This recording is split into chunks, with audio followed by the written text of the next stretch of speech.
Voici la troisième présentation, Traitement miracle du Collège de France. Je lis là un extrait d'une conférence du Collège de France. Le lien entre Parkinson et mitochondrie est un lien qui a été proposé très souvent. Et ce même professeur, il nous explique comment est-ce qu'on peut multiplier les mitochondries comme des petits pains. Donc il nous présente ce schéma où on a une biogénèse mitochondriale, donc je remonte la chaîne et j'arrive à l'exercice physique, le jeûne et l'exposition au froid. Mais d'expérience personnelle, seule l'exposition au froid va fournir une quantité significative de jeunes et nouvelles mitochondries. Il est certes bien de créer des nouvelles mitochondries, mais il n'est pas mauvais d'éliminer les anciennes et vieilles mitochondries qui sont très oxydantes. Et donc là, je remonte la chaîne. Là, on a la destruction des mitochondries et on passe par l'autophagie et puis par la restriction calorique. Alors ça vient pas du Collège de France, mais c'est un professeur américain qui a fait une expérience très intéressante. Donc, il prend une cellule normale, il regarde la division, il a deux cellules normales. Il prend une cellule cancéreuse, il a deux cellules cancéreuses. Il prend là une cellule normale dans laquelle il a mis un noyau cancéreux et il a deux cellules normales avec un noyau cancéreux.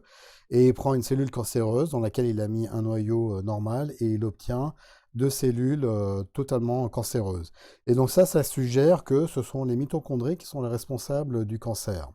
Donc je reviens toujours à ce schéma. Ici, quelle que soit la cause, quelle que soit la pathologie, que ce soit cancer ou Parkinson, il vaut mieux traiter toutes les causes des maladies liées au stress oxydant. Et donc maintenant, je vais voir comment fonctionne le noyau.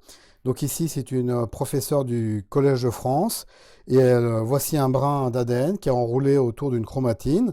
Et tant que ce brin est compacté, eh bien, le gène qui est sur l'ADN ne s'exprime pas.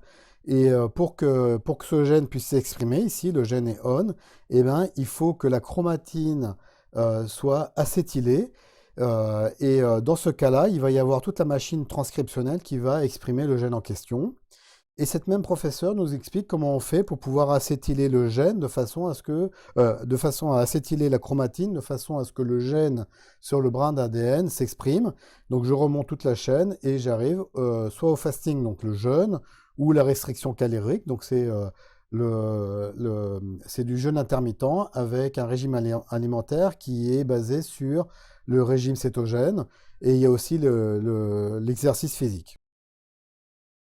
Donc voilà, j'ai terminé avec cette présentation. Il ne me reste plus qu'une seule présentation, le déstockage des particules oxydantes.